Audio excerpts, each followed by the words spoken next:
This is the most requested video sa tuwing nag-a-upload ako ng mga OLAs or other loan apps po na mga instant po and then very high interest rate. Palagi talaga itong nasa comment section ko, which is itong mga best loan apps with low interest rates, no income proof, long payment terms, at higit sa lahat, legit. Well, ito na nga, nag-effort talaga ako na i-compile itong mga loan apps na ito or online loan services po na worth it talaga siya alagaan. Dahil guys, it's been almost 3 years na ako sa mga loan apps po na ito or sa mga loan facility na po ito online na ito yung mga go-to utangan ko talaga in times of need kung talagang kailangan na kailangan ko. Lalo ko pong mga high value at a very low interest rates. Well, ito ha, meron akong top 15 dito, diba? Ang dami nito guys at talagang pinaghirapan ko siyang i-compile, no? Kasi lahat po ito is based lang sa experience ko. Ang daming mga legit ngayon na online loan apps or loan services po online, which is hindi lahat po na i-include ko dito. Kasi itong mga to nga, sabi ko nga sa inyo, it's been almost 3 years na po akong nangungutang. At masasabi ko, up to now, reliable pa din po talaga silang utangan. Hindi sila katulad ng mga fly-by-night loan apps or OLAs dyan na napakatataas ng mga interest rates, then 7 days to pay lang. Ito long term ito ha. Well, disclaimer lang po, any loan apps or loan services, loan facilities online that I will mention in this video are not sponsored po and I will share based on my experience only. Ako naman po kasi is very transparent din sa mga to since the beginning. Well, dinamihan ko na talaga i-compile lahat-lahat na na-experience ko na for me okay siya utangan at alam po natin na safe and secured po yung info natin sa mga loan apps or online loan services na ito once mo tayo inangutang. Well, ito po ay mga cash loan po, withdrawable good as cash po ito. Well, ano nga ba ang mga ito? So, first on my list is si Union Bank Quick Loan. Isa ito sa pinaka-OG po na nautangan ko talaga. So, meron po siyang binigay na interest rates po sa akin for 12 months to pay. Yun ha, 2.3%. Hindi nga lang po siya buong matatanggap kasi meron po siyang hinihinging 10% of our loan amount na processing fee. Kaya lumalabas po ang effective interest rate po ni Union Bank sa akin is nasa 3+% po. Monthly po yun. Well guys, iba-iba po tayo ng evaluation or eligibility dito. Iba-iba yung interest rates natin. Second on my list is si Home Credit Cash Loan, which is naka-avail po ako dito as low as 1.79% monthly po. Grabe no, for 6 months to pay to ha. Though hindi po siya buong matatanggap din kasi meron siyang processing fee po na hinihingi po upon disbursement. It's been almost 3 years na rin po tayo dito kay Home Credit, pero all is well pa din talaga at maaasahan pa din talaga itong si Home Credit Cash Loan. Third on my list is si Mabilis Cash Loan. Alam ko no, aalma kayo dito. Lately po kasi hindi ko na talaga ini-include itong si Mabilis Cash Loan app sa mga top best loan apps ko. Pero based kasi sa experience ko guys, once po talaga tayo ay eligible po na mag-loan dito, may loan offer po tayo at hindi tayo hinihingian ng mga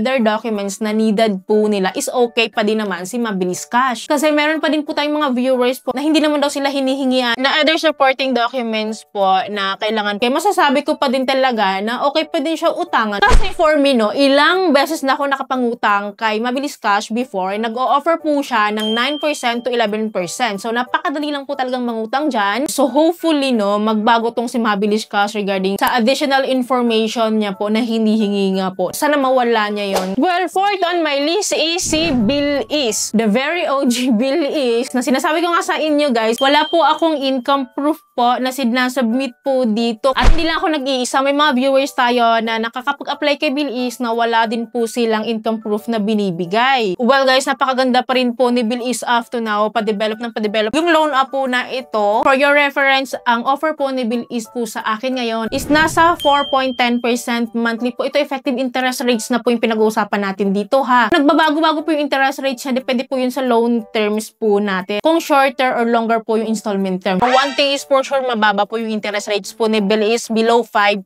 lang po. So, fifth on my list is si Maya Credit. Guys, alam nyo ba, itong si Maya Credit, masipag din ito mag-increase, lalong-lalo na kapag ginagamit talaga natin yung ating credit limit dito. Ang offer po na interest rates niya po sa akin is nasa 9% po. Makakonsider ko pa rin po siya na low interest rates guys kasi naa-avail ko po kasi yung up to 45 days to pay niya. Basta itapat lang talaga natin after the billing cut-off po para ma-avail natin yung 45 days to pay. So, okay na rin siya sa sa akin. But anyways, no, depende pa rin po yun ha, yung interest rate sa evaluation natin kasi yung ibabalita ko mababa yung kanila sa 5%, sa 4%, o diba sana all. Well, 6 on my list is walang iba kundi si Salmon Credit. So guys, ito yung pinaka-hinahype ko talaga lately, itong si Salmon Up kasi ang sipag niya mag-increase lately. Well, for me po, nag-offer po siya for 2 months to pay sa akin ha, ng 12% effective interest rate. So kung monthly yon 6% lang po yung offer niya sa akin. Pero guys, iba-iba ha. Ang gusto ko kasi dito, meron siyang long term that I can pay within 2 months to pay. Ganun po siya. So depende lang din yan sa cut-off ni Salmon Credit. Tatimingan lang din natin. Well, 7th on my list is Atomic Credit. So based sa experience ko po, I enjoy the buy now pay later and as well as pwede po natin din siyang i-cash out. Lalo na kapag meron po tayong Maya Business App kasi nag-a-accept po ng QRPH code po itong si Atomic Credit. At nagawa ko na po siyang ma-cash out. Kaya ko po siya sinama dito. Kasi guys, mararecommend ko talaga siya because of the 0% interest rate for 40 days to pay. And then kung wala ka pang payment, pwede natin siyang bayaran into up to 6 months. Meron siyang 6% monthly. Sa akin yun ha, hindi ko alam kung ganoon din yung interest rates ng iba. Well, next, 8 on our list is si Credibo Loan Up. Itong si Credibo, katulad din ito kay Atomic Credit, meron din siya pa buy now pay later. May pa 0% interest rate din siya for 1 month to pay. Though meron lang siyang 1% na admin fee na kinukuha, pero buo naman siyang matatanggap. At meron talaga siyang benefit of cash loan po that we can pay up to 3 months to pay dito na meron siyang interest rate na 3.75% monthly. O diba, bongga na rin yun. Well, 9th on our list is si Bank Credit na very bet na bet ko din utangan. Kasi alam nyo guys, napakababa ng interest rate niya. Meron po siyang add-ons interest po of 2.95% monthly ito ha. We can have the loan here from 3 months up to 12 months to pay. Saan ka pa? Ang baba nun. Though hindi siya buong matatanggap guys because of the documentary stamp tax. Pero napakaliit lang talaga. Parang barya lang siya. Hindi tayo masyadong affected sa kanyang binabawas. Well, 10th on my list is si G-Loan by Gcash. Na-share ko naman siya sa inyo na grabe. Kapag matagal ka na pala dito kay G-Loan, talaga naman, hindi rin naman siya madamot mag-offer sa atin. Lalo kapag lagi natin ginagamit yung ating Gcash features po nila. So, for now po, na-offeran po tayo ni G-Loan as low as 1.59% monthly po ito ha. Grabe, ang baba nun. Though hindi siya buong matatanggap because of the processing fee na kinukuha niya po na 3% of our loan amount. Pero I find it good pa din naman at maasahan pa din talaga natin kasi nga long-term si G-Loan. Well, 11th on my list is si S-Loan by Shopee. Na guys, update lang. Meron ako loan offer dito na 75,000 pesos. Ang sipag po ni S-Loan mag-increase. Basta lagi mo lang siyang ginagamit, no? Dan kahit hindi mo siya ginagamit, guys, hindi mo mababa yung kanyang loan offer. So for your reference, meron po siyang offer sa akin monthly na 4.95%